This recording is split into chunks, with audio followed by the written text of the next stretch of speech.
Question, Chuckabutties. If push comes to shove, will Spotlight simply move their services offshore? Nigel.cecil, calling things out as you like it, especially for his fair-minded friends. Hello, Chuckabutties. Welcome. Thank you for joining me, Nigel.cecil, ably assisted, as I invariably am, by my very good friend Hilary. And Hilary collates all the information we receive from you, your views, observation, comments, and requests for us to respond on your behalf. And this video is no different, other than two of you have made a critical observation and asked the question, Nigel, why is it that over the past few videos you've drifted away from talking about showbiz matters and, of course, sometimes equity, the trade union for professional actors, variety, entertainers and other creatives across the United Kingdom, and you've been talking about media coaching and training sessions and political parties, and indeed, apparently, on the 10th of October, you're going to be disclosing what some of your friends have calculated will be, if they put beliefs first, the final two candidates in the Conservative Party leadership contest. Well, could you get back to showbiz, please? Well, indeed, to hear is to obey. Last month at the TUC conference, the trade union, they all got together and discussed a motion put forward by Equity.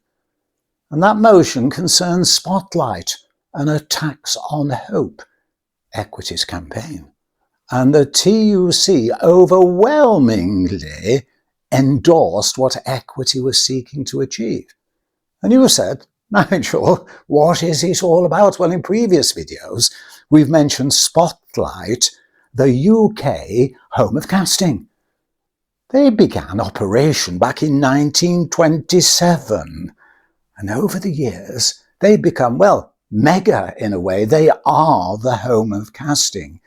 If you are a professional and you want to put your name forward to everyone and anyone in order to promote yourselves, then it goes without saying, you need to be in Spotlight. Well, if you need to be in something and they charge for that service, you're bound to say, is it worth it? Is it worth it? Because if it's not worth it, you're not getting the returns, well, you won't bother going in. But Equity's now looked at it and said, well, given the scope and the way it really is, mega in its impact, then if they're making too much profit, isn't that a tax on hope? And when you look at the numbers, well, Equity have got less members in their trade union than Spotlight have in their casting directory. So we've got this campaign to say, well, you ought to be accountable for what you're charging, which brings us to the question, when we open this video, might Spotlight just move its operation offshore? Equity said they're going to the High Court. One of the things we always learnt, especially as an entertainment entrepreneur, Hilary, if you're going to the courts, always make sure you've got at least a 75% chance of winning. Because you're talking big bucks going to the High Court. 75% chance of winning. Why? Well, on the day, the judge will decide who has put forward the best argument to sustain their case. And you may just have an off day. The other side might have a brilliant day.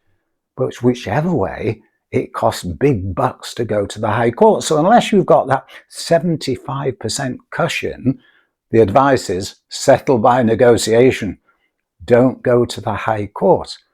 And so we looked on behalf of you at some of the regulations surrounding employment law and indeed just the general regulations surrounding employment agencies, whatever. And it's true to say they are complicated, they are not clear. So if you say we've got a 75% chance, you have to consider, well, were you aware that when it came to those directories and things, there's even something that, well, it classes those who are in the entertainment business, entertainment performers, and entertainment workers. So if you're in Equity, which are you?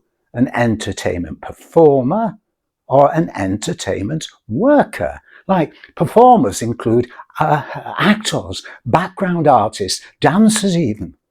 There's a whole category of them. But workers, entertainment workers, include stage managers, theatre directors. But Equity now seems to focus on saying they are a trade union that represents workers.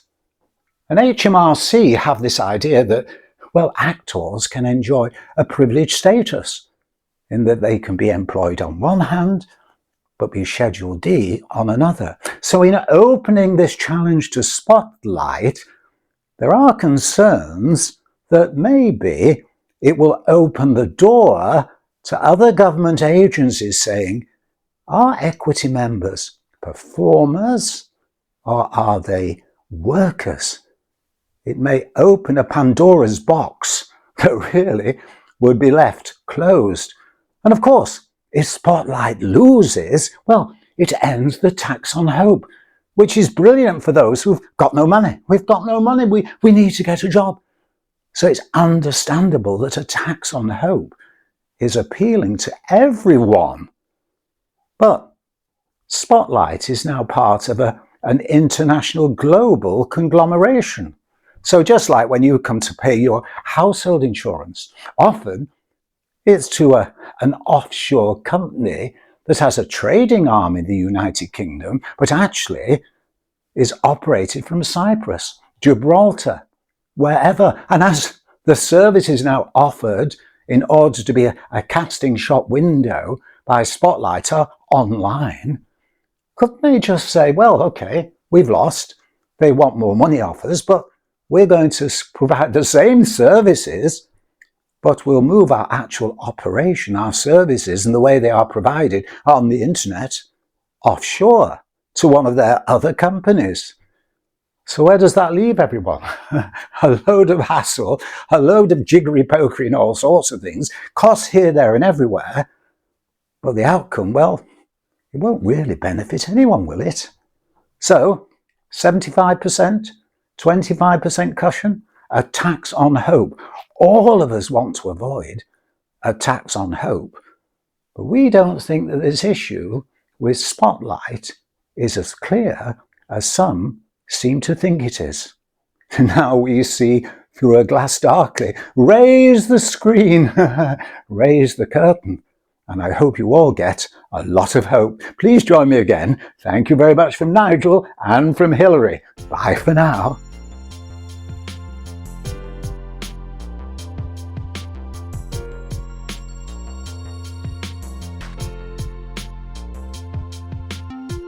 Please hit the subscribe button and join us again, because together every viewer helps.